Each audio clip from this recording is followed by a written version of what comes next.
Roadmap অনুযায়ী vote অনুষ্ঠানে প্রস্তুত মাঠ পর্যায়ে নির্বাচনী কর্মকর্তারা।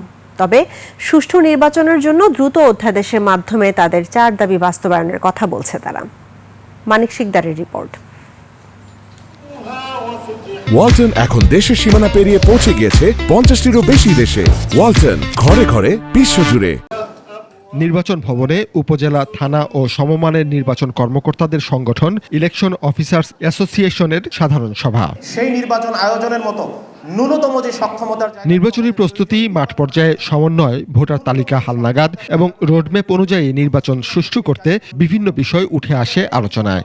আমরা শুধু চাই আগামী দিনে যে নির্বাচন আসছে সেই নির্বাচনটি বাংলাদেশে কাঙ্ক্ষিত নির্বাচন হবে। সুস্পষ্ট সমাধান কি হতে পারে সেগুলো সেগুলো আমরা রাইট আপ নিয়ে আমরা পরবর্তীতে কি করণীয় বা আমরা এগুলো কীভাবে পেতে পারি সেগুলো আমরা আমাদের কমিশনের সামনে উপস্থাপন করব। অ্যাসোসিয়েশনের আহ্বায়ক বলেন, অতীতের নির্বাচন নিয়ে নানা অসন্তোষ আছে, তবে এর জন্য মাঠ পর্যায়ের কর্মকর্তারা দায়ী নন। আগামী নির্বাচন যেন প্রশ্নবিদ্ধ না হয় সেজন্য মাঠ পর্যায়ের কর্মকর্তাদের মূল্যায়ন, সুযোগ সুবিধা বৃদ্ধি ও কর্মপরিবেশ নিশ্চিত করতে হবে।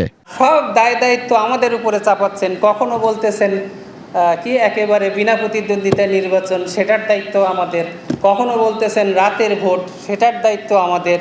সুষ্ঠু নির্বাচন করতে সময়ের মধ্যে অধ্যাদেশ জারির মাধ্যমে নির্বাচন কমিশন সার্ভিস গঠন, উপজেলা নির্বাচন কর্মকর্তাদের 6ষ্ঠ গ্রেডে উন্নীত সহ 4 দাবি তুলে ধরেন তারা। জনবল লাগবে, আমাদের ইকুইপমেন্ট লাগবে। ইকুইপমেন্টের মধ্যে আমাদের একটা ডাবল কেবিন পিকআপের দাবি অনেক দিনে। মানিক শিকদার, 21 টেলিভিশন, ঢাকা।